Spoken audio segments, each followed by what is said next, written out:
Hey everyone.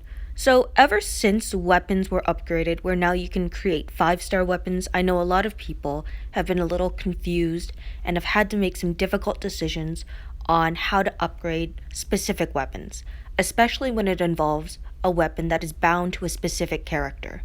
There are just too many options now, including an update to the third slot where you can now get different options that are even more powerful than before. Add in the option of adding a fourth slot option when the weapon is upgraded to a 5-star weapon, as seen as we're going to be scrolling through this right now, and it can be very difficult to know what is the best course of action for each toon, for each weapon. Now, in this video, I am going to talk about Harper, who I just got in my last war pull before they changed the wheel. So I'm very happy with her as a character. She is very unique in that she's a yellow toon that has stun on her bound weapon. Her rush is capable of decreasing the opponent's attack and defense, which in my opinion is very useful against toons that are S-class because now their defense is halved and their attack is halved, meaning it's less likely that they'll be able to kill your offensive team. And then of course Harper is a disarming toon, so when she gets a critical hit, she's able to break the opponent's weapon. That's only the third slot. It doesn't affect the fourth slot, which is all the new abilities as seen in the chart beforehand. And that chart basically just broke down everything for fast characters. There are separate charts made by Raz, actually, that have alert, tough, as well as strong. Harper's active skill, I think, is also something of value. The focus ability is always something that I appreciate and use when needed because it allows you to ignore human shields. It allows you to ignore the effects of taunt and confuse, which are basically mind games. And as you see, I crafted her a very defensive weapon with a huge bonus to AP when attacking. So people might question why I didn't give her crit instead of defense. And part of that's because of one of the different options that you have if you make her weapon a 5-star weapon, as well as if you make her weapon a 5-star weapon, you can always swap another weapon onto her. That's another yellow weapon that's a 5-star weapon that you decide to craft.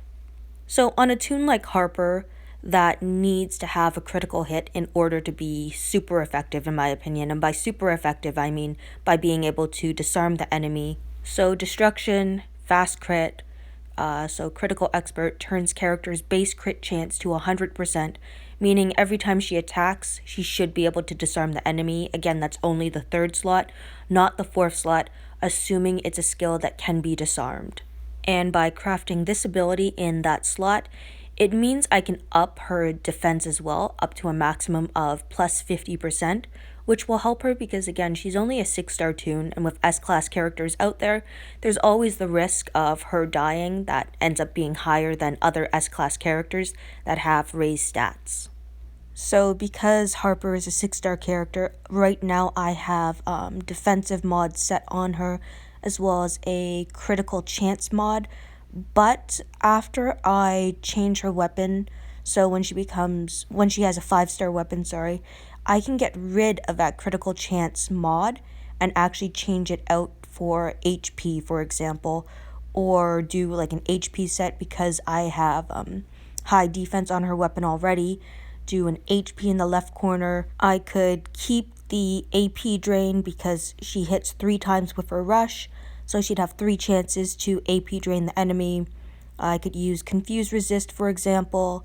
The defense versus strong mod still. Keep a defensive mod in the center because obviously, again, being a 6-star, she's weaker. So it's just about tanking her out kind of because all I want her for is her rush and her disarming ability rather than applying any real damage.